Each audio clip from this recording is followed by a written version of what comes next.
자, 이제 우리 말씀을 듣는데요. 우리가 지난주에는 우리가 예수님의 세 가지 직분 중에 첫 번째, 예수님은 선지자셨다라고 말씀을 들었어요. 예수님께서 하나님을 최고로 계시하셨다, 최고로 드러나셨다. 그리고 하나님의 뜻을 가르치시고 구원의 길을 보여주시고 하나님의 성품을 보여주셨다. 이래서 우리가 그 예수님으로만 하나님을 알 수 있고 예수님으로만 하나님께 나아갈 수 있다. 그래서 예수님은 우리의 구원자다. 이렇게 말씀을 들었죠. 자, 오늘은 두 번째 시간으로 예수님은 구원자로서 어떠한 역할을 감당하셨는가, 어떠한 사역을 감당하셨는가, 그것은 대제사장, 제사장 직분을 감당하셨다라는 거예요. 오늘은 제사장이신 예수님에 대해서 우리가 말씀을 듣도록 하겠습니다.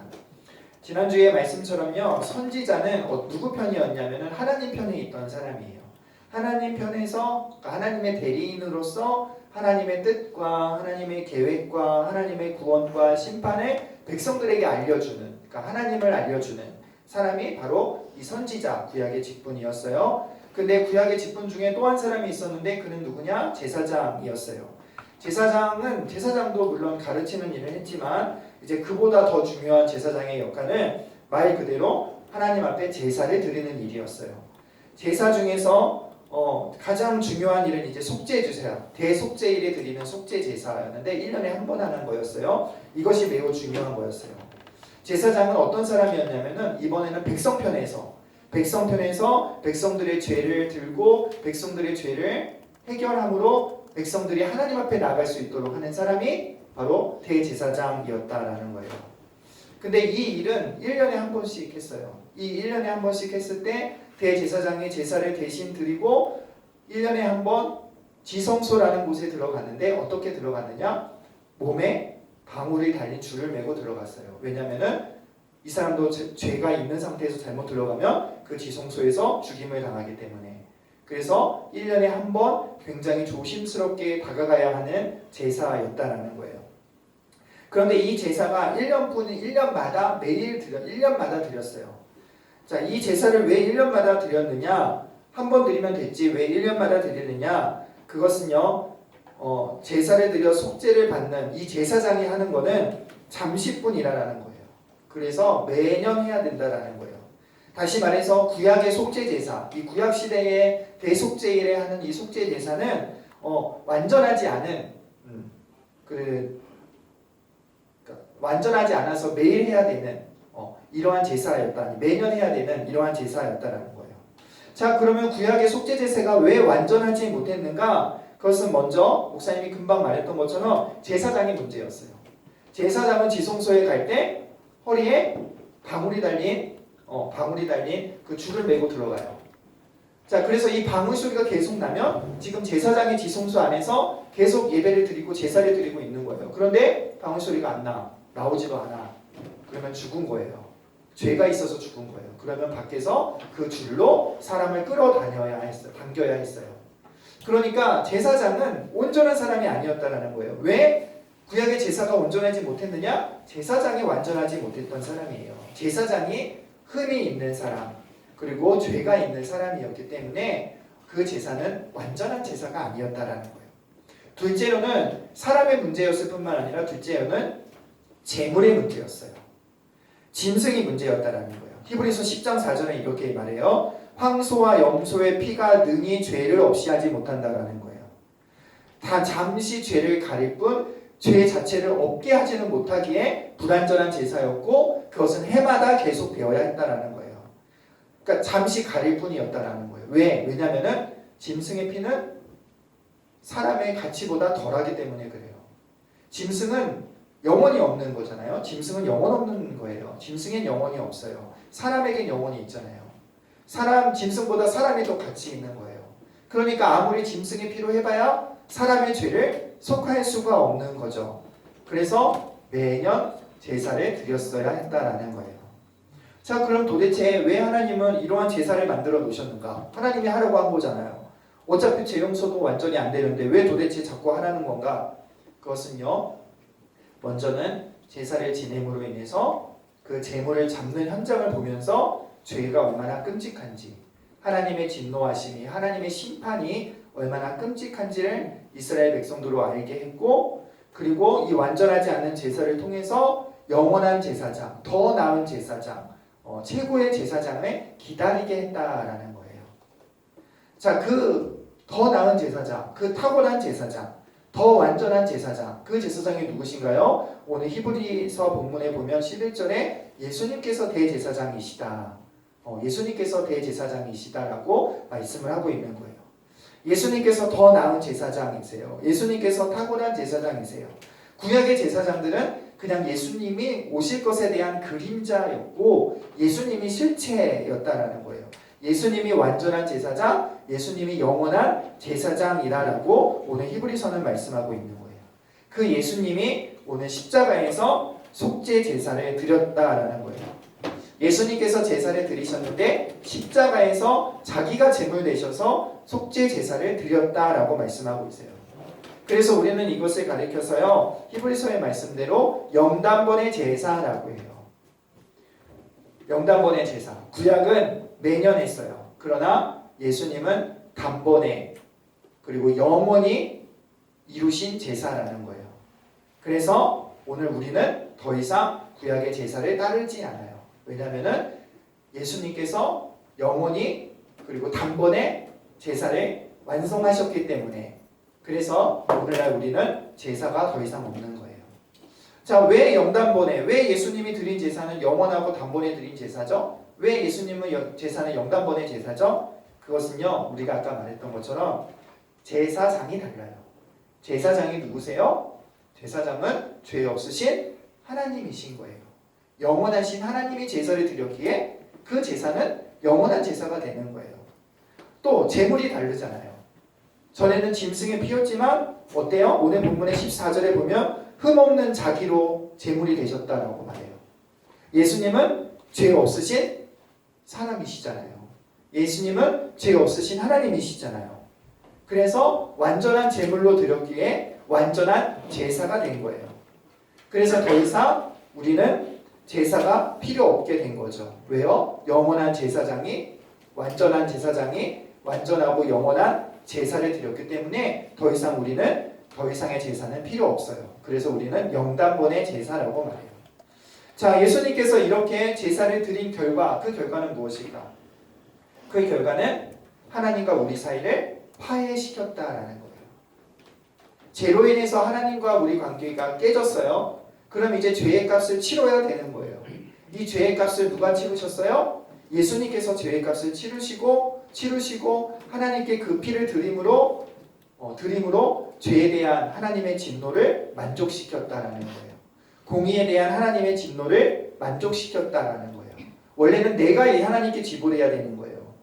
내가 사람이 하나님께 지불해야 될 그 죄의 값을, 그 피값을 누가 지불했느냐? 예수님께서 대신 지불했다라는 거예요. 다른 말로 예수님께서 속량해 주셨다라는 거예요. 그래서 여러분, 하나님의 진노를 만족시켰다. 그래서 하나님께서 인간에게 형벌 내리신 죽음이라는 형벌, 원죄의 형벌, 죽음이라는 형벌이 제거되었다라는 거예요. 예수님께서 우리 대신해서 죄를 치러주시고 예수님께서 죄값을 치러주심으로 우리가 용서함을 받았다고 해서 우리는 뭐라고 하느냐면은 예수님의 대속이라고 해요. 예수님께서 대신 죄를 속해주셨다. 예수님께서 대신 죄의 값을 지불하셔서 하나님의 진노를 만족하게 해주셨다. 그래서 우리에게 더 이상 사망이 있지 않다. 예수님의 대속하심이라고 말해요. 그러니까 예수님께서 값을 물어주신 거예요. 내가 배상할 능력이 없으니까, 하나님께 내가 배상할 능력이 없으니까 예수님이 나 대신 자기 피로 그 값을 물어주신 거예요. 그래서 어려운 말로 이것을 대리적 물음이라고 이야기를 하는 거예요. 쉽게 말해선 대속이라고 말하는 거예요. 우리 죄를 대신 우리의 죄의 값을 대신 지불해 주셔서 해결하셨기에 더 이상 우리에게 하나님의 진노가 있지 않아요. 사망이 있지 않아요. 그래서 결론적으로 뭐예요? 하나님과 우리와의 관계가 다시 화평의 관계, 진노의 관계가 아니라 화평의 관계, 사랑의 관계, 평화의 관계, 샬롬의 관계, 자녀의 관계가 된 거예요. 그래서 로마서 5장은 뭐라고 말해요? 그러므로 예수 그리스도 안에서 우리가 하나님과 화평을 누리자라는 거예요. 여러분, 구원은 뭐냐면요, 구원은 단순히 내가 죽어서 천국 가는 것이 구원이 아니라 구원은 하나님과의 나와의 관계가 회복되는 게 구원이에요. 전에는 하나님과 죄인과의 사이가 진노의 자녀, 진노의 관계였는데, 심판의 관계였는데, 예수 그리스도의 대속하심으로 하나님과의 나와의 관계가 사랑의 관계로 바뀌어진 것, 자녀의 관계, 샬롬의 관계로 바꾸어진 것이 바로 구원이라는 거예요. 여러분, 우리는요, 그래서 우리 예수님 때문에 하나님을 아버지라고 부를 수 있는 거고, 예수님 때문에 우리는 하나님 앞에 늘 언제나 자원함으로 기뻐함으로 나갈 수 있는 거예요. 구약시대에는 절대로 나가지 못했어요. 왜요? 휘장이 쳐져 있어서 절대로 하나님 앞에 가까이 나가지 못했어요. 그런데 예수님이 십자가에서 돌아가시자마자 무슨 일이 벌어졌어요? 이 휘장이 어떻게 됐다고요? 휘장이 복음서에 찢어졌다라는 거예요. 이제는 예수님의 대속하심으로 하나님과 우리 사이에 막힌담이 없어졌다라는 거예요.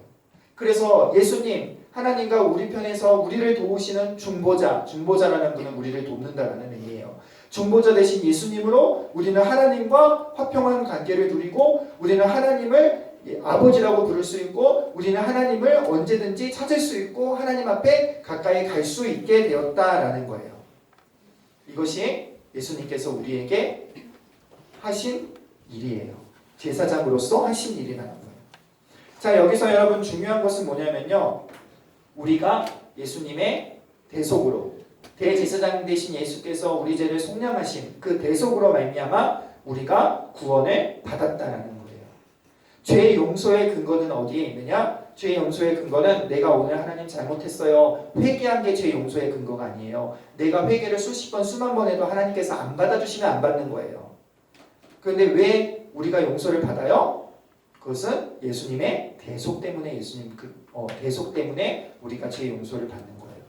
그러니까 내가 회개 기도한 그 자체를 보시고 나를 용서해 주시는 것이 아니라, 내가 예수의 이름으로 회개할 때 그 예수인 예수님, 나의 죄를 대속하신 예수님을 보시고 나의 죄를 용서해 주시는 거예요. 그래서 예수님은 우리의 중보자가 되는 거예요. 다시 말해서 여러분, 뭐예요? 죄 용서의 근거는 내가 아니라 예수님이고, 예수님의 대속이고, 우리가 하나님과 화평을 누리는 그거의 토대는 뭐예요? 그것은 내가 아니라 예수님의 사역이라는 거예요. 예수님 때문에 우리는 하나님과 화평을 누리고, 예수님 때문에 우리는 죄가 용서함을 받는 거예요. 여러분, 아까 말했듯이요, 구약의 제사장은 인간 편에서 하나님께 나갈 수 있는 대리인이었어요. 인간 편에서. 그런데요, 하나님은요, 이 제사장이 자기 마음대로 하지 않게 하시고, 뭐예요? 경험대로 하는 것이 아니고, 생각대로 하는 것이 아니고, 하나님께서 지정한 가문의 사람이 제사장이 될 수 있었고, 하나님께서 지정하신 제사 방식대로 제사해야만 했었고, 하나님께서 정해주신 옷을 입고 제사장의 일을 해야 했다라는 거예요. 한마디로 말해서 여러분, 삼위일체 하나님은요, 인류의 구속자를 정하셨어요. 그리고 그 구속의 방식도 정하셨어요. 그 구속자가 누구예요? 예수님이고, 그 구속의 방식이 누구예요? 뭐예요? 속죄 제사라는 거예요. 십자가라는 거예요. 그래서 정한 때에 정한 방식으로 우리를 구원하셨다라는 거예요. 다시 말해서 여러분, 우리가 하나님께 나가는 것은요, 우리가 죄의 용서를 받는 것은요, 우리가 구원받는 것은요, 인간의 선행이나 인간의 노력이나 인간의 경험이나 방법이 아니라 오직 대제사장 되시는 예수 그리스도의 대속의 공로로만, 하나님이 정하신 그 방법, 대속이라는 그 방법으로만, 예수님으로만, 그 구속자로만 우리는 하나님께 나아갈 수 있다는 거예요.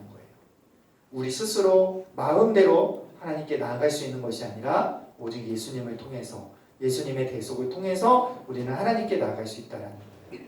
우리 편에서 우리를 돕는 자를 중보자라고 해요. 예수님과 우리를 도우시는 대속 사역을 이루셔서 우리를 도우시는 예수님으로만 우리는 하나님과의 화평한 관계, 생명의 관계를 누릴 수 있다는 거예요. 여러분, 로마 카톨릭 천주교에서는 이렇게 얘기해요. 마리아의 공로로 하나님께 나간다고 얘기하는데, 마리아의 공로로는 하나님께 나아갈 수 없어요. 또 사제나 교황으로 하나님 앞에 용서받고 하나님께 나아갈 수 있다라고 하는데, 그것으로도 안 돼요. 그래서 천주교에서 하는 고해의 성사가 잘못된 거예요. 왜? 우리는 예수님의 대속의 공로로 하나님께 나가는 것이지, 신부에게 내 죄를 고백했다고 하나님께 나갈 수 있는 것이 아니라는 거예요. 우리의 죄 용서의 근거, 하나님께 나갈 수 있는 근거는 사제도 아니고 교황도 아니고 목사도 아니고 오직 누구라고요? 예수님 뿐이라는 거예요. 여러분, 어떤 사람들은 착각해요. 어떤 사람들은 이렇게 생각해요. 내가 죄를 하나 지었어. 그러면 헌금 더 많이 하면 돼. 내가 좀 오늘 잘못한 것 같아. 그러면 기부하면 되고, 내가 오늘 좀 죄를 지은 것 같으면 교회 가서 열심히 선행을 베푸고 봉사하면 되고, 또 내가 죄를 지었어. 그러면 한 3일 금식기도 하면 괜찮아져. 이거는 자기 위안이지, 이거는 죄의 용서라고 할 수 없는 거예요. 우리가 하는 어떤 것들은요, 여러분, 어떠한 가치도 없고 어떠한 공로도 없는 거예요. 어떤 사람들은 이렇게 얘기해요. 목사가 한번 안수 기도해주면 내가 하나님과의 바른 관계를 회복할 수 있을 거라고 생각해요. 목사가 한번 안수해주면 내가 영적인 눈이 열릴 거라고 생각해요. 아니요, 목사가 중보자가 아니에요. 목사는 그냥 성도를 사랑해서 성도를 위해서 하나님 앞에 간구하는, 기도하는 그냥 그런 사람일 뿐이지 중보자가 아니에요. 나의 공로나 목사의 공로나 나의 선함이나 나의 착한 행실로 나의 어떠한 열심과 열정으로 내 죄를 없이 할 수는 없고 하나님 앞에 나갈 수도 없는 거예요.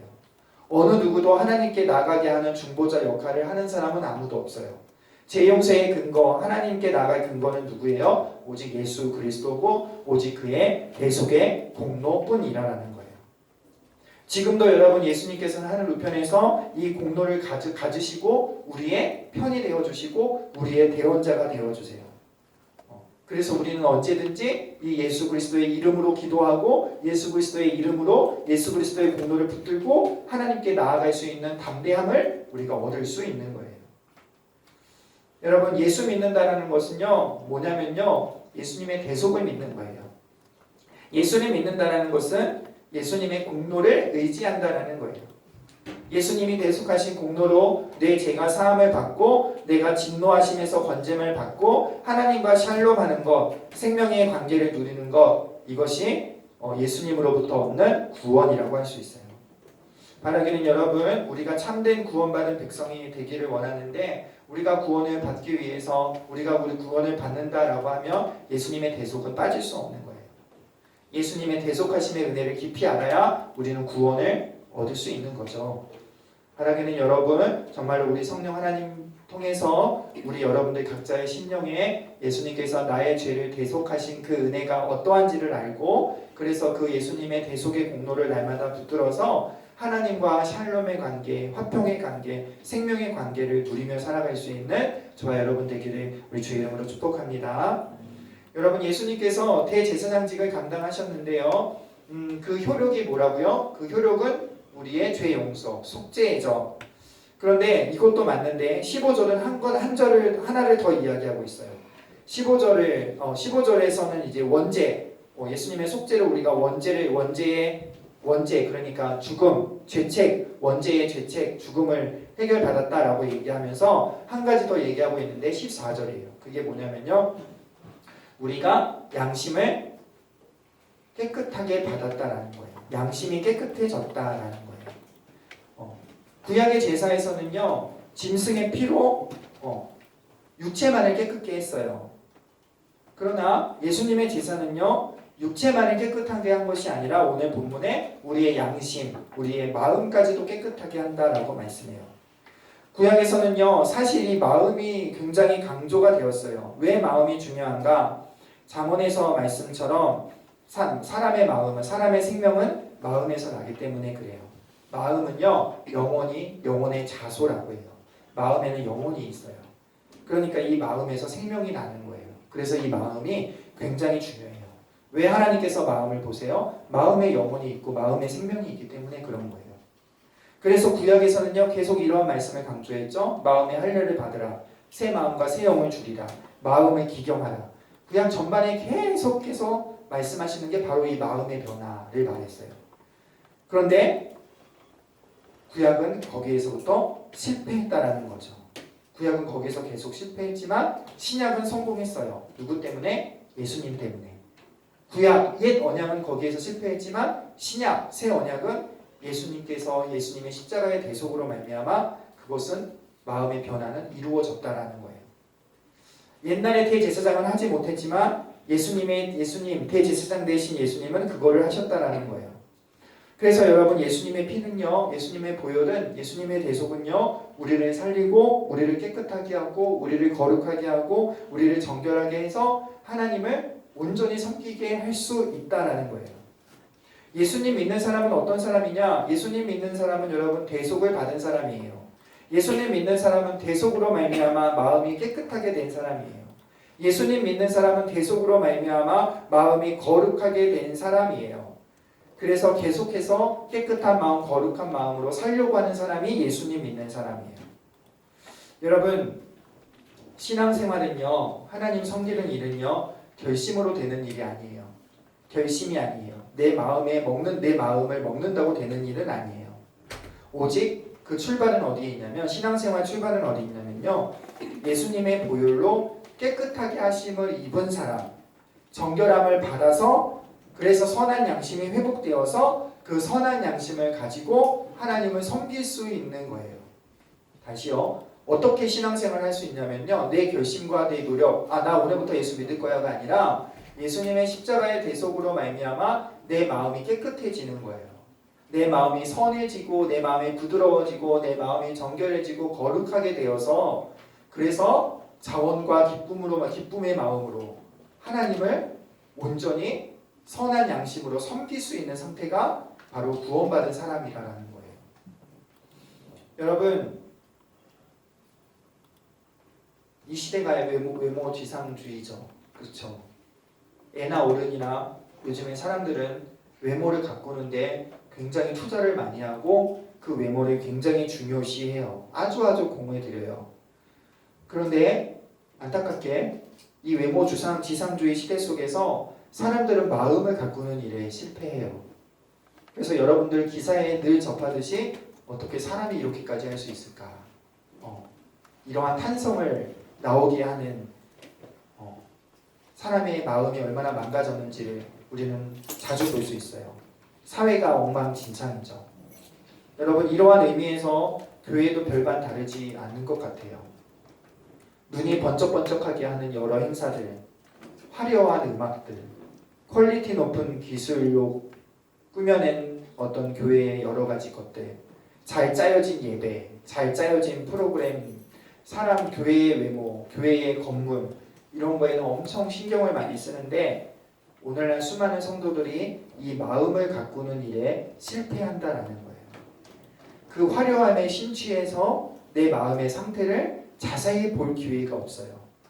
자기 자신도 스스로 속아요. 내가 이 화려한 곳에 있으니 내 마음도 화려한 줄 알고, 내가 대형교회에 다니니 내가 대형교회의 믿음을 가지고 있는 줄 알아요. 내가 교회의 겉모습은 화려한데, 그런데요 여러분, 교회의 겉모습은 화려한데 사람의 거룩함은 성도의 거룩함은 점점점 사라져가요. 그래서 교회는 엄청 그 규모가 커지고 엄청 화려해지고 엄청 세련되고, 그렇지만 세상에 지탄을 더 갈수록 받고 있다는 거죠.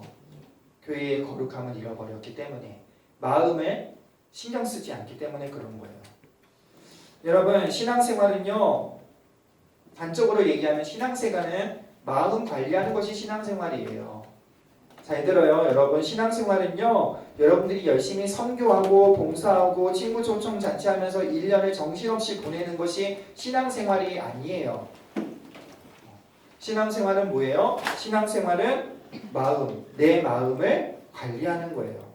날마다 예수 그리스도의 보배로운 피가 내 마음에 뿌려져서 내 마음이 날마다 깨끗해짐을 얻고 의롭다함을 얻고 날마다 거룩함으로 내 마음이 변화되고 선한 양심이 날마다 회복되어져서, 그래서 하나님을 섬기는 것, 그것이 진짜 신앙생활이라는 거예요. 계속해서 그리스도의 십자가의 그 대속의 은혜로 말미암아 내 안에 부패한 것들이 제거되어지고 내 마음은 갈수록 새로워지고 깨끗해지고 거룩해져서 뭐예요? 하나님 앞에 온전한 양심으로 선한 마음으로 살아가는 것, 이것이 에베소서에서 말하는 그리스도께로 자라가는 것이고 이것이 거룩한 삶이라는 거예요. 그래서 뭐예요? 그러한 마음 상태로, 그러한 깨끗해진 심령으로, 거룩한 마음으로, 하나님 사랑하는 마음으로, 부드러워진 마음으로 우리가 예배하는 거고, 우리가 찬양하는 거고, 그러한 마음으로 기도하는 거고, 그러한 마음으로 순종하는 거고, 그러한 마음으로 옆 사람을 섬기는 것이 바로 신앙생활이라는 거예요. 여러분, 신앙생활은 뭐예요? 마음 관리. 마음. 내 마음이 예수님의 십자가의 보혈로 변화되어지고 계속해서 그 마음이 변화되어져 가는 것. 그것이 신앙생활이에요. 왜요? 그 마음에 영혼이 있기 때문에 그런 거예요. 바라기는 여러분, 우리 고등부가요, 마음에 집중하기를 원해요. 외모에 집중하지 마시고요. 마음에 집중해야 돼요. 마음에 생명이 있기 때문에 그래요. 그리스도의 보혈은 우리의 육체뿐만 아니라 더 중요하게 마음을 깨끗하게 하셨어요. 날마다 여러분, 우리가 기도하기를 이렇게 기도했으면 좋겠어요. 예수님의 십자가의 그 보혈로 말미암아 내 마음을 깨끗이 씻겨주셔서 내 마음을 거룩하게 해주셔서 내 마음을 선하게 해주셔서 그래서 내가 온전히 하나님을 섬길 수 있는 참된 신앙인, 참된 그리스도인이 되어지게 해주세요라고 그렇게 기도할 수 있는 우리 고등부가 되기를 바라요. 바라긴 여러분 시간이 지날수록 우리의 겉사람은 후패하나 속사람은 날로 새롭도다라는 이 말씀처럼 여러분들 우리가 시간이 지날수록 우리의 마음이 그리스도의 보혈의 능력으로 하나님 앞에 선하게 마음이 바뀌어져서 날마다 하나님을 온전히 섬길 수 있는 우리 믿음의 사람들 되기를 우리 주의 이름으로 축복합니다. 자, 우리 소요리 25문 마지막으로 읽고 마칠까요? 오늘 배운 거예요. 목사님이 질문하면 여러분들이 답을 해주세요. 자, 그리스도께서 어떻게 제사장의 직분을 행하시나요? 행하시는 것은 단번에 자신의 제물로 드리시는 것입니다. 하나님의 공의를 만족시키려고 또 우리를 하나님과 화해하게 하시고 또 우리를 끊임없이 간구하시는 것입니다. 아멘. 자, 우리 시간 기도할 때에 이렇게 기도했으면 좋겠어요. 예수님의 대속의 은혜를 알게 해주시고 믿게 해주시고 그래서 그리스도의 보혈이 우리 마음에 뿌려져서 날마다 선한 양심으로 하나님을 온전히 섬기게 해 주옵소서. 예수님의 십자가의 은혜를 알게 하소서. 대속을 알게 하시고 그 대속으로 우리의 마음 깨끗함을 얻게 하시고 그래서 그 깨끗한 마음으로 주를 섬기는 진짜 신앙생활하는 내가 되게 해주세요. 이 마음속으로 기도하겠습니다.